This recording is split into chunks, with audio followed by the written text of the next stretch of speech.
जब अयोध्या का राजा टूट गया तभी जन्म हुआ श्री राम का। अयोध्या नगरी जहां हर तरफ खुशहाली थी, शांति थी, समृद्धि थी, लेकिन उसी महल के अंदर एक इंसान ऐसा भी था जो हर दिन थोड़ा थोड़ा टूट रहा था। वो थे राजा दशरथ। दिन में वो एक शक्तिशाली राजा थे, लेकिन रात होते ही वो सिर्फ एक खाली दिल वाला इंसान बन जाते थे। जब पूरा महल सो जाता, दशरथ अकेले आकाश की तरफ देखते और धीरे से कहते, मेरे पास सब कुछ है, फिर भी मैं अधूरा क्यों हूं। हर रात वो सोचते, मेरे बाद ये सब किसका होगा।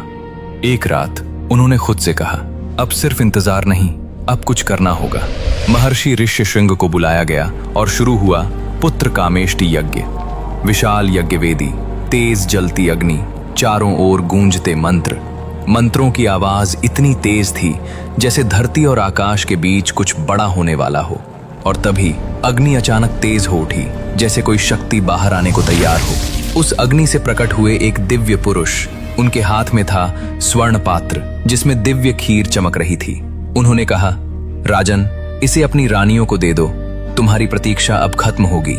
दशरथ के हाथ कांप रहे थे, लेकिन इस बार डर से नहीं, उम्मीद से। खीर बांटी गई कौशल्या, कैकेयी और सुमित्रा को। और फिर समय धीरे धीरे आगे बढ़ा। चैत्र मास, शुक्ल पक्ष, नवमी तिथि, दोपहर का समय।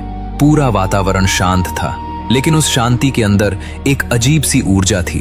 और तभी हवा रुक गई थी, जैसे समय खुद ठहर गया हो।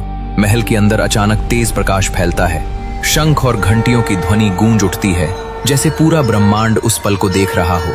और उसी क्षण माता कौशल्या की गोद में जन्म होता है श्री राम का। वो एक साधारण बालक नहीं थे।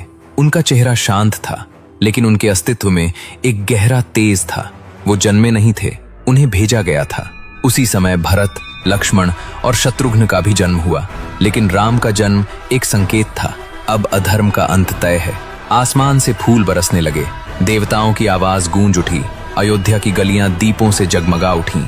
हर इंसान मुस्कुरा रहा था, हर दिल में उम्मीद लौट आई थी। राजा दशरथ अपने छोटे से पुत्र को गोद में उठाते हैं। उनकी आंखों से आंसू बहते हैं, लेकिन इस बार वो टूटे हुए नहीं थे, वो पूरे हो चुके थे। एक पल पहले जो राजा अंदर से खाली था, आज वही इंसान सबसे अमीर बन चुका था। राम का जन्म सिर्फ अयोध्या में नहीं हुआ था। जब उम्मीद जन्म लेती है, तभी राम जन्म लेते हैं। और इसी दिव्य क्षण की याद में हर साल पूरे भारत में रामनवमी के रूप में ये पावन दिन मनाया जाता है। अगर दिल में राम है तो कमेंट में जय श्री राम जरूर लिखना।